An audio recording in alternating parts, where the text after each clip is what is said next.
All right, welcome to today's session. You guys should be able to see my screen. Any problems, please let me know. But we are going to cover IDS, IPS, and SIEMs. What are they? Why should you care? Everyone should know me by now. CISO for Intiva, so I won't spend a lot of time there. Fairly simple agenda. We're going to talk about what these technologies are, why you should care about them as an organization.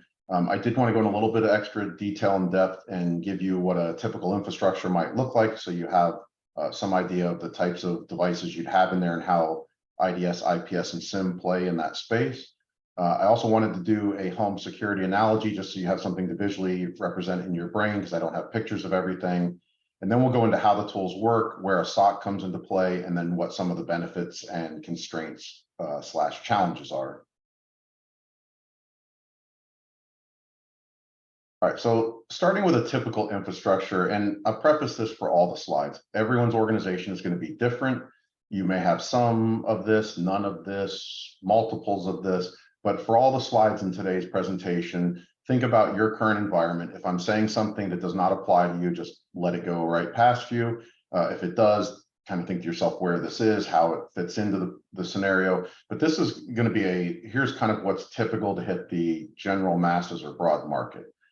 Most organizations are going to have, from a hardware perspective, a combination of devices like firewalls, routers, switches, wireless access points, servers, workstations, and you can go on and on, printers, scanners, phones, etc.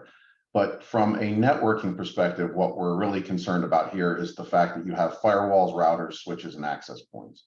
And as we all know, depending on what you buy, the amount of money you spend, what vendor you go with, some of these things could be hardware-based and physical appliances. It could be virtual if you're in the cloud.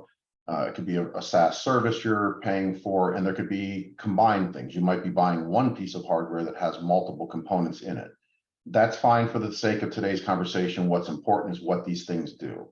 So from a firewall perspective, look at it like it's basically a big brick wall, and the purpose of it is there are roughly 65,500 different ports that you can communicate on.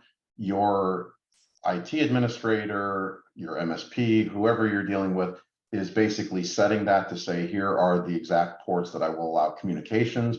And it acts like that big brick firewall as people try to send communications in. If it's not an open port that you've allowed, it hits that wall and it's dropped. That will filter out a ton of traffic so that when you get to the next layer, the router, all you get is the stuff that you've allowed into your network. And then the router's job is to get that stuff to the right section of the network, the right office, the right floor, whatever the case may be, as quickly as possible.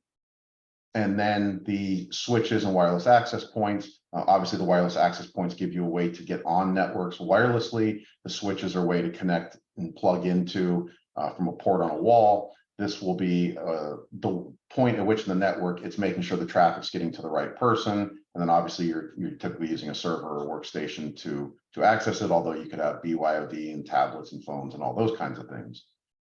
And then on the software side, we're talking about antivirus. I threw email logs, host logs, monitoring, alerting. Some form or fashion of this is occurring. It may be within the piece of software or on the piece of hardware itself, and it goes nowhere else. You may or may not be reviewing it, but today, in today's climate, almost anything that's created is going to have some form of logging.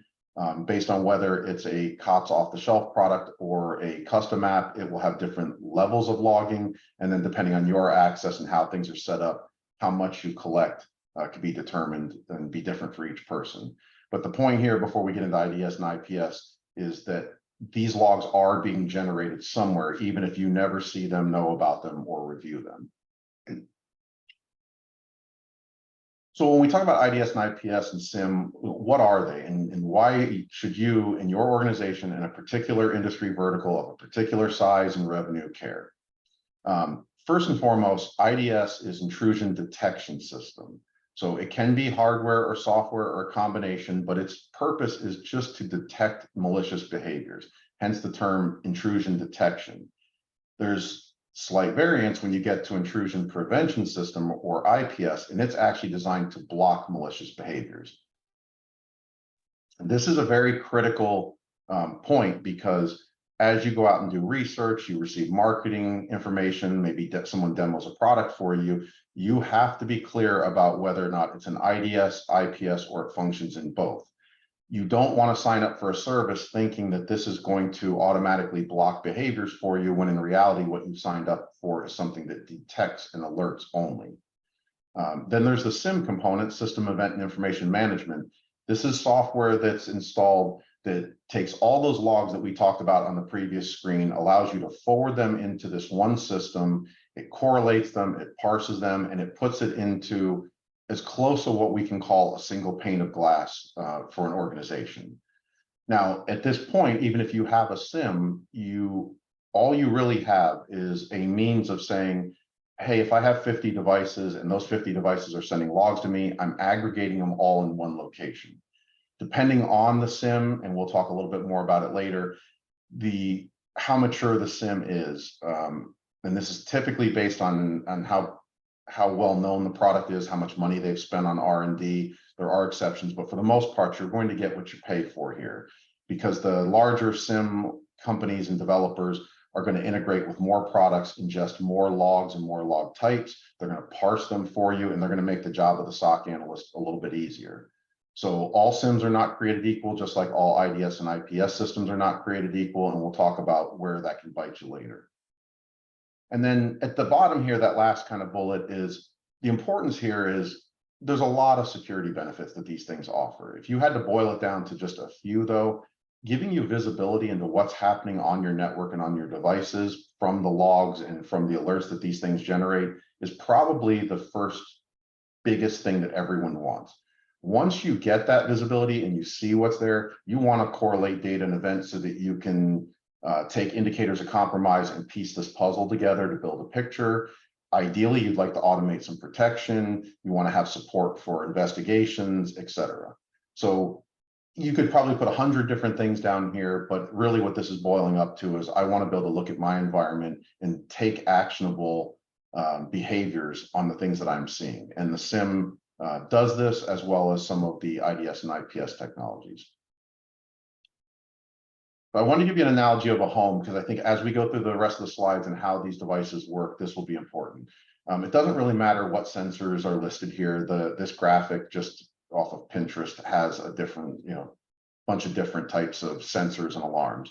But the point would be this: if you only had a single entryway to your home, which is the front door, that's where your firewall is sitting.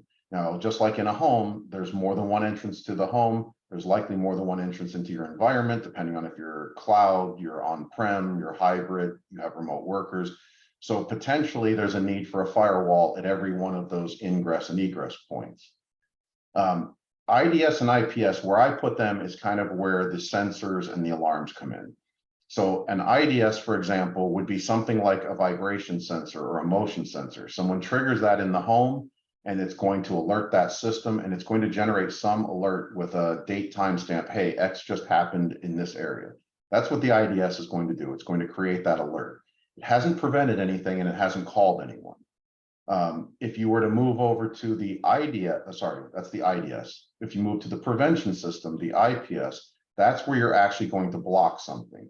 So I would look at this like a system where, the shutters that roll down on windows you see in some of the movies to prevent people from breaking into a home, or a barrier or a gate opening up, or when you drive up to some of the government buildings, you'll see those poles, those I think they're called ballards or something, but the metal poles that come out of the ground to try to block a car.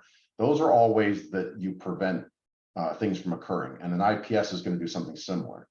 Again, you're still in a scenario, though, without a SIEM SOC environment, or just a SOC environment, that you might not be taking any actual follow-up action on this. This is either just alerting or just the system doing it. When we talk about SIEM, this is where you're talking about like a monitoring company for the alarm system. So you've put all these alarm systems in place, they're generating all these logs and alerts, and then how do you get these to somebody so that they can take action? That's the same thing as all of this, sending it to your security company, and that provider is sitting over there reviewing it, and then they pick the phone up and call you and say, we just detected your front door was broken into. Can you confirm?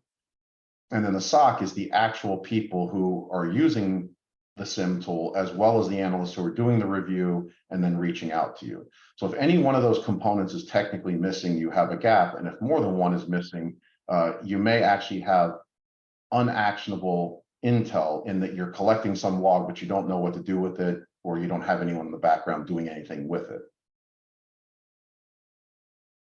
So when we get down to how these technologies actually work, though, I want to keep it as simple as possible. There's a detection methodology and then kind of where these are located in the environment. And again, this is where your environment and the physical architecture and structure of it is going to come into play the most, is when we talk about location. So from a detection perspective, there are three basic types: one, signature-based, anomaly-based, and stateful. Signature is someone has already found out what that attack looks like, its behavior, what files it touches or it changes, what registry edits it makes. They've mapped all that out and they've created this signature. So the next time this behavior occurs, the tool says, wow, this checks all the boxes of this signature, I know to alert. And again, if I'm an IDS, I'm only alerting to it. If I'm an IPS, I have the potential to automate a blocking. If I'm anomaly-based, it's based on profiles on observed normal behavior. So these systems, you're going to put them in place in like a learning mode for a period of time. It's going to see what is normal behavior for your users. A good example of this is your user logs in from Washington, D.C. from 8 to 5, Monday through Friday only, and then all of a sudden someone logs in with that same account from California at 2 a.m. on a Saturday. That's going to fall outside of the norm, and you can either alert and or block depending on what system you have. And then stateful goes a little bit further in that it relies on vendor creative profiles. So a good example of this would be if you're dealing with firewalls, routers, switches, there's usually a login that has almost no privileges, and it's just a way to kind of navigate the system. And then you escalate your privileges and you can run the commands from a configuration perspective. So the vendor has looked at it and said, I expect to see 5 commands run at this lower state and say 50 commands run at the higher state.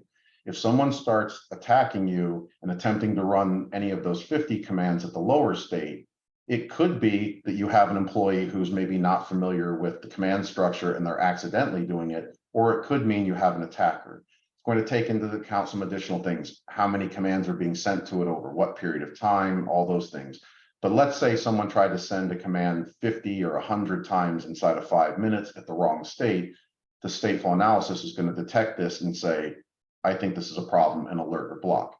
There'll always be false positives, but the point is go a little bit more on the safety side first and alert, and then you can always rule it out later versus never alerting. Now, where all this comes into play is where you put these devices. And IDS, because it's detecting only and it cannot make actionable decisions, it cannot block, it does not need to be put in line. It will be placed somewhere on the network where the networking appliances and devices have the ability to send a copy of all the traffic. So your network is going to behave just as you have it today. Everyone's going to be able to do everything that they could do today. An attacker could attack you just like they can today, and a copy of all that traffic will be sent over. That IDS in near real time will be reviewing that data and alerting you. But again, it's not blocking anything, so you have to take action on it, otherwise the behavior continues to occur. The IPS, to be able to block, has to be put in line. So when you think of your data flow and your particular network, and this is where having a hybrid or multiple ingress egress means you might have multiple appliances, whether virtual or physical, you have to put these in that line so that no matter how traffic comes in or out of your network, it goes through one of these devices. There's a lot of ways you can alter that by getting everybody to come in through certain places and routing it down like a funnel into one location. But for the sake of today's conversation, just consider I have to have this in line like my firewall, so that as everything passes through it, if it detects using one of those 3 detection methods, it will block it. Now, this kind of scenario defines a scenario where each of these services is running on its own device or platform. And if you recall at the beginning, I said a lot of these functions get lumped together. So you're going to see things like firewalls and routing and switching put together. You're going to see IDS and potentially IPS functionality added to a firewall. The reason for that's fairly simple. These vendors who create products obviously want to capture as much of the market share as they can, so they're going to put as much functionality into these devices. I'll talk later about challenges and things like that, but you're going to run into the same problem you run into with anything in life, which is kind of by that jack of all trade, master of none thought process. If they're giving you 20 different feature sets versus another vendor who's only giving you one or two, the likelihood in most cases is the vendor with one or two is giving you better detection methodologies, automated responses, better performance, fewer false positives, better bandwidth and throughput, all those kinds of things to make their product more attractive. The jack of all trades is giving you a lot so that you can say you have all these technologies and you can put these in place. They're probably not doing most of them very well. Internally, you're going to have to decide what's most important to you. Do you have the budget to really beef up and make robust devices and security measures, or do you need to go with something that's a little more cost effective? You'll get more services, but it's not going to operate as well as something else. That's a personal decision and a preference and a risk decision that each organization makes. My opinion has always been, if you can afford it, opt for more devices that do one or two things, but they do them very well, and spend more money. There's another benefit to that too, which is you're not putting all of your eggs into a single vendor's basket. So if I buy 5 products from 5 vendors versus 1 product from 1 vendor with all 5 functionality, to get through all of those layers, the attacker has to be savvy enough to basically identify all the weaknesses and put a package together, versus if it's all in one device and they learn of that device, especially if it's internet facing, and they learn of your vulnerabilities, they craft a package and they bypass all 5 at once. So a lot of different reasons why this can happen, but it's something you guys will just have to consider. And feel free to reach out to your security experts to talk about, should you lump them together? Should they be separated? If you're going to have to do some separate, some lumped together, which are the right ones and where best to spend the money? And then as a SIEM, I kind of already talked about this, but put it again here in writing. The SIEM acts as a central repository for logs. So a lot of folks in the cyber industry and even in IT will just call it a log aggregator, because at its very nature, that's all it's doing. It's a piece of software that accepts a bunch of different logs and aggregates them.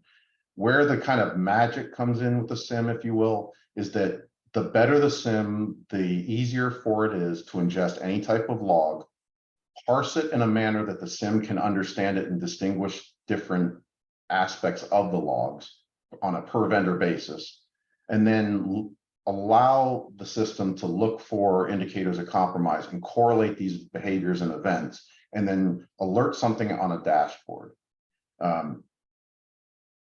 Each one's going to work differently. As new companies going to come out, they're going to say we're better than a SIEM, because those are all things you have to take into consideration, because obviously over time, especially with ML and AI, the rules of the game may change.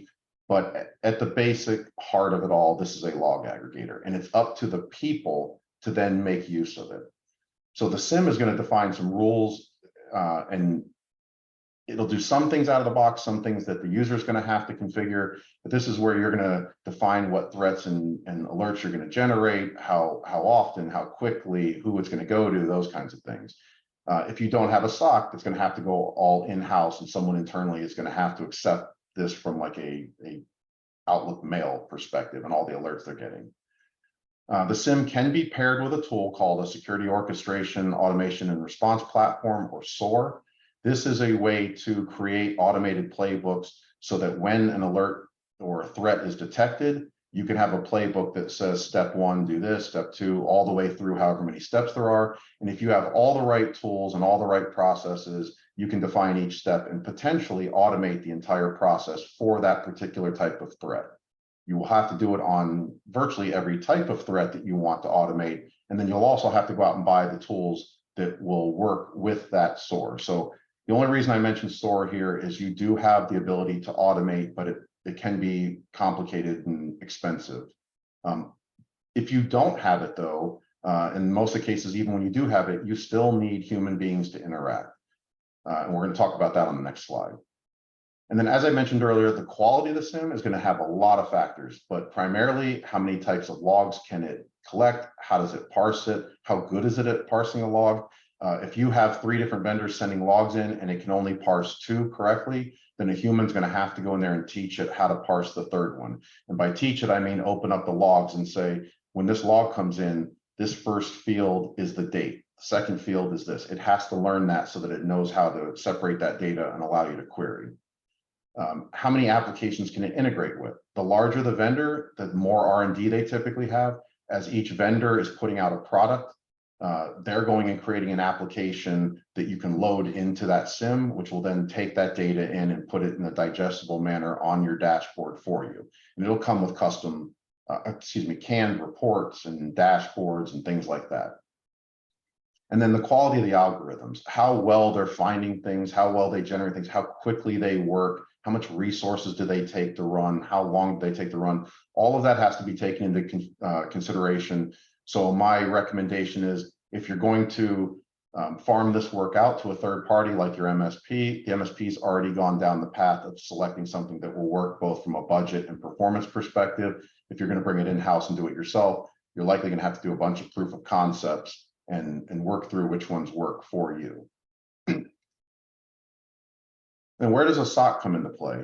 So the SOC is the Security Operations Center. This is the group of people behind the scenes that you don't see. A lot of times people like to say this is their cybersecurity provider or their cyber staff. They're a component of an overarching cybersecurity staff. This is a specialized group of people who sit all day and monitor SIEMs, IDS, IPS, look at logs, try to piece together these indicators of compromise, and potentially they're looking at all the other security products, but it usually depends on the organization, how you're structured, how big you are. At the heart of it, though, their job is to look at the SIEM because you've sent all the logs to them, so that's a centralized single pane of glass. They're typically 24/7 by 365, but you really need to check, and they vary from SOC to SOC. Depending on your area, you might be in a very rural area. There aren't that many companies, and a local company might only work, let's say 8 to 8, 7 to 7, Monday through Friday. So that's important to check. They may offer advanced services or expertise such as threat hunting or that SOAR platform. These are things you're going to want to ask for as well. This is taking a more proactive approach to automating playbooks like we talked about, or looking for things before the SIEM could even alert or provide that detection. You can outsource or bring this in-house. Outsourcing, like most things, is typically more cost effective simply because the price to stand up a SOC, buy all the equipment, get all the people, staff 24/7 by 365, literally can cost in the millions of dollars. And most organizations can't afford to do that or do it correctly. So outsourcing can be a lot cheaper.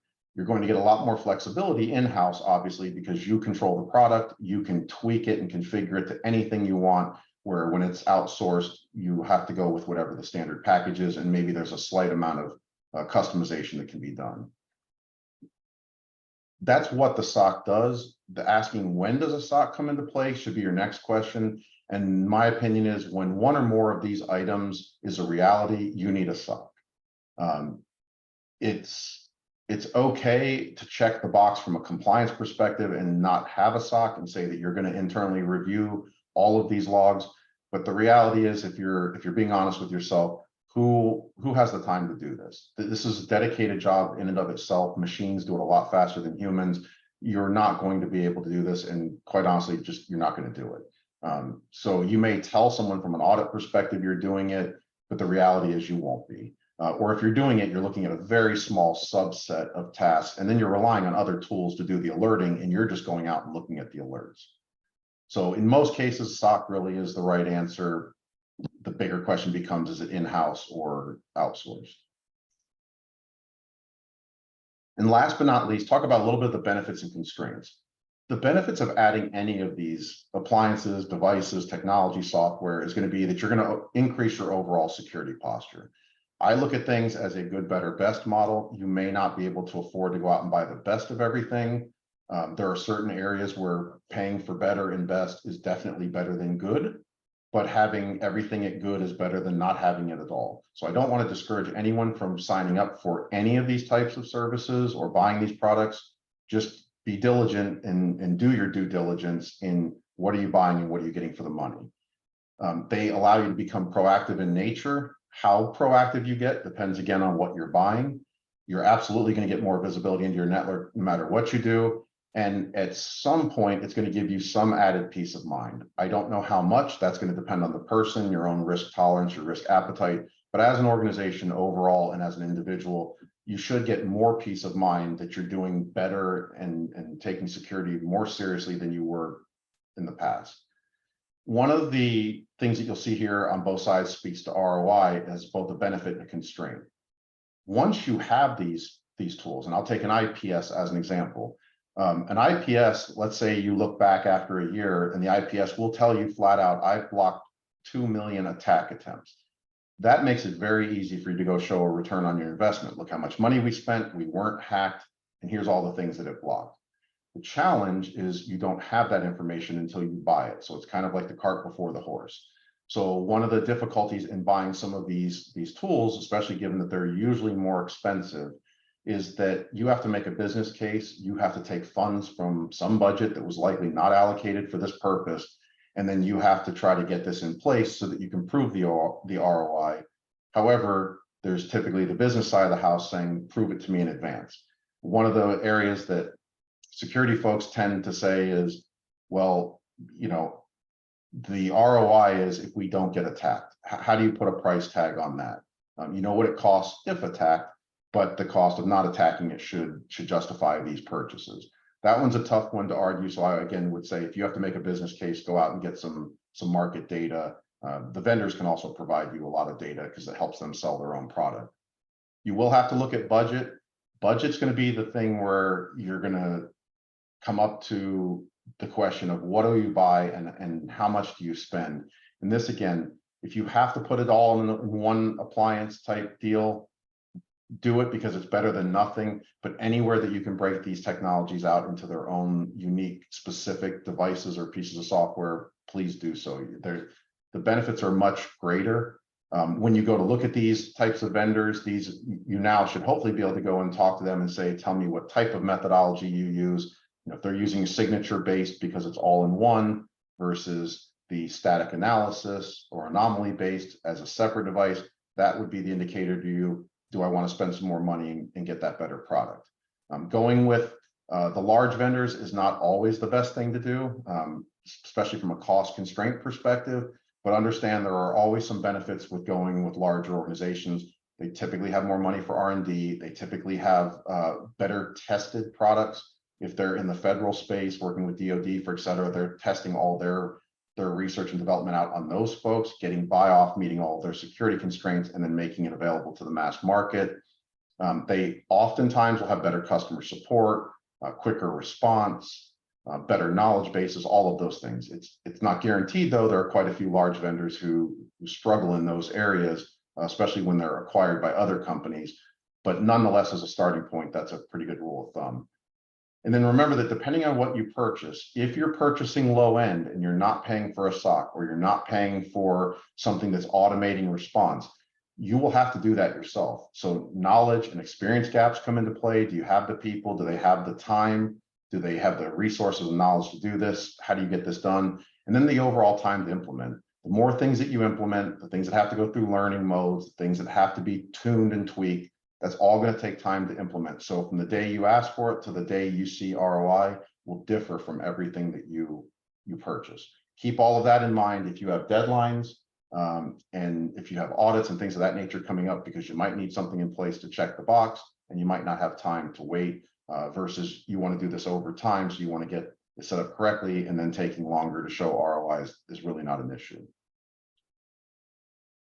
And on that note, if there are any questions, please feel free to place them. I'm not seeing any, but if anybody thinks of anything last minute here, please let me know. If there are no questions, again, as always, appreciate you joining, taking time out of your day to be here. Thank you, and we will see you next month.